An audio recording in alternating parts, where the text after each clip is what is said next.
pastors, ministry leaders, and future ministers. We're so glad you're joining us again on our Grow Together episode. I'm Sehi, and this is Crystal. Our podcast is designed to offer tangible leadership competencies that you can apply directly to your ministry context. Today, we're going to talk about overcoming stereotypes related to female ministers. Now, that can be a pretty hot topic, but we're going to gracefully talk about this. Well, there is a resurfacing article by Dr. David Scholler. He's a former professor at Fuller Theological Seminary, and the title of this article is 10 Reasons Why Men Should Not Be Pastors. Now, that is not a serious article. This is a satirical article, okay? So we're going to just read a few of those top 10s and just laugh about it, okay? Yeah, How about let's that? do that. Number 1, men's place is in the army. It's a good one. Yes, right? Their physical build indicates that men are more suited to tasks such as chopping down trees and wrestling mountain lions. It will be unnatural for them to do other forms of work. What do you think? Yep, I get that. You can't be nurturing, man. You can't. No. Some Pastoral, taking care of people. That's hard. It's tough. Tough for a man. How about this one? Some men are handsome, and they will distract women worshipers. Oh, handsome man, please don't be handsome. Why would you do that? I don't even know how I could praise Jesus. That's not good. We're just joking. You guys all know that, right? Number 4, men can still be involved in church activities, right? Even without being ordained. Like they can sweep paths, they can repair church roofs, right? And maybe even lead a singing song on Father's Day. Does it sound like a good idea? That's a great idea. We are laughing and joking about this list, but there are stereotypes men deal with. We don't want to over trivialize it, but as female leaders, we really do have to overcome some stereotypes. It is. Also because a lot of the women, especially female ministers, we grow up hearing, don't be bossy. So bossiness, when little boys are a little bossy and they're like, wow, that boy, he has some leadership skills. But when girls are bossy, I'm like, stop being bossy. That's not allowed. And so a lot of times female leaders who grew up with this leadership abilities and natural tendencies, they have this leadership heart, right? And so they want to be servant leaders. But unfortunately, many of us end up being servants and not leaders. Yes. And, we do have to overcome stereotypes. And one of the ones that I've seen really surface recently is this concept that women do not need titles. We're just serve in the church, so why should we try to fight for titles? And there's some truth to that. There is some truth because we know, our title is who we are in Christ. Exactly. But at the same point, in order for us to stand in our call, it is the community that's endorsing it when we have a title.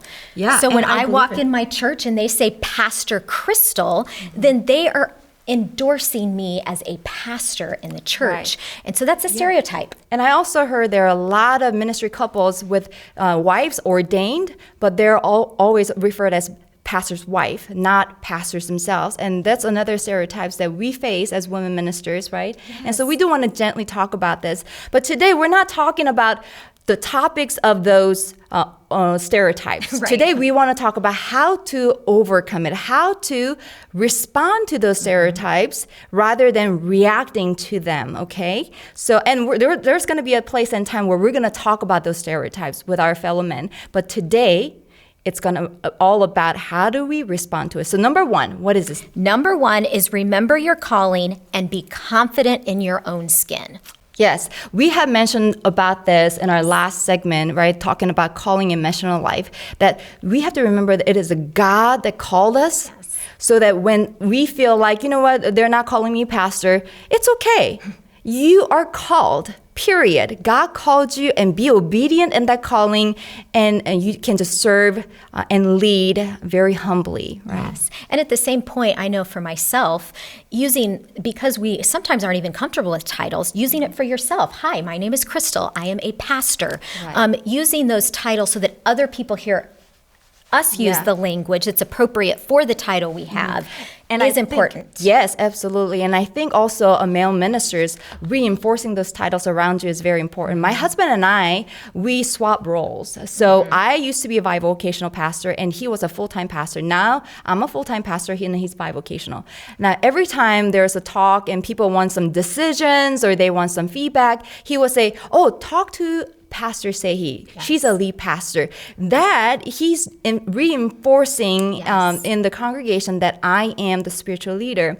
And you know what? It takes a courageous man and humble man to be able to do that. And so I encourage you, men that are listening, reinforce those titles around women and so they can step up to their responsibilities. Because what's number 2? 2 is assume the best in people and acknowledge their good intentions. Exactly. Assuming the best is really good because oftentimes when somebody hurt you or hurt us, or we feel like, man, I've been rejected or dismissed, we don't necessarily know why they do stuff like that. And so we want to just give them just the benefit of the doubt. Yeah. John Maxwell, in one of his most recent books, says when he interacts with people, he always assumes that they are a 10 relationally. He wants to think the best about everyone. And I think if we adopt that mentality, now he does say if as he's interacting with them over long periods, he may give them a lower number. Maybe they aren't living up to the 10, but you always believe that people can grow. Exactly. And so giving people the benefit of the doubt and knowing that as females, sometimes we can work out of a wound. Yeah. So I think we have to give people the benefit of the doubt even at a higher level because of that. And to let them know that we assume the best, you can start the conversation or a phrase like this. I know you mean well, but, and you fill in the blank. Yes. Just affirming that, you know what, I understand you're my friend. I understand we're on the same boat. I know you're my champion, but what you said may be, different.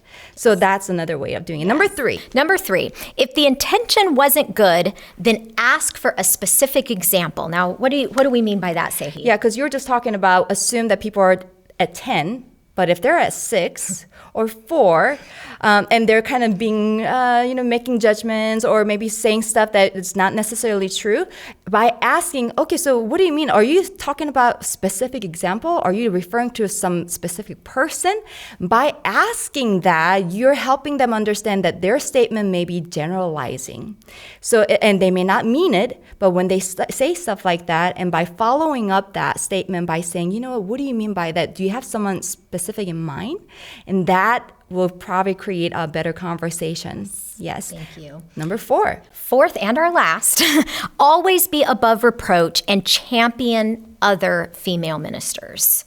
That's right. We don't want to be that female minister. See, that's why women shouldn't be ministers. Don't do that. Just be above reproach and always say, you know what?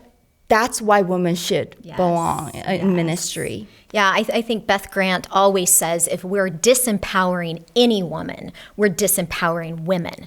And so we need to champion each other in the call God has placed on each of our lives. So and the easy way to champion each other is by saying, like you're in a conversation and somebody's saying something maybe negative and not so truthful or honest conversation about women ministers. And you can simply start your conversation by saying, ouch. Ouch. And just, it's very non-threatening way to let them know that kind of hurt, that kind of hurt. I wish I would have had that. Yeah, but not like aggressively. I'm going to use that, Sehi. But I mean, it's a very gentle way to say, you know what, that was kind of hurtful, but I know you mean well. Yes. Right? So those are I'm adding ouch to my vocabulary. That's fantastic. Yes. So again, in our Grow Together segment, we like to answer your burning questions, right? So today we have another question. Crystal, what is the question? Yes, this is very recent. My husband and I have been missionaries, and we recently lost a supporter after I got credentialed. How should I respond to this? As a missionary myself, who has raised a budget, I know every time you lose a supporter, it hurts. There's pain in it for whatever reason. Yeah. However, we also know that God is our provider. Yes. And so we know that, if we lose one, we just pray that God puts 2 or 3 more in that place. Yeah. And so in that sense, there's you almost have to take care of the pain of it, Yes. but then let it go. So be authentic in the pain, because it always hurts, and it hurts even deeper when it's about something that you care so deeply about. Absolutely. But oftentimes that is a time that we can let that go. That's true. And if our spouse can be a great advocate to that couple, that would be fantastic too, or for the person that dropped the support. Absolutely. And God is building your team. I say focus on that, and He's going to raise the funds for you, right? And but also be strategic. Some churches may love to communicate with male ministers. Do it. You have a husband? Do it. And some churches, they will love to see more women in ministry. Then you be the spokesperson and do that. So be strategic in about reaching people, making phone calls, and just be a team player, because you're a team. God put you guys together for a reason as a husband and wife. So be strategic in reaching out and raising funds, and God will do that for you. Yes. Well, we're so thankful you have joined us today. Stay connected on Facebook and Instagram at AG Women Ministers, and we'll come back with more relevant topics on ministry leadership competency. Yes, and remember the network of women ministers. We believe the image of God is best reflected, and the Church of Jesus Christ is healthiest when both men and women are empowered to fulfill their call at every level of church leadership. That's right. And we believe that we're sharing your pains as women ministers, but we also rejoice in the victories, because we know we're in this together.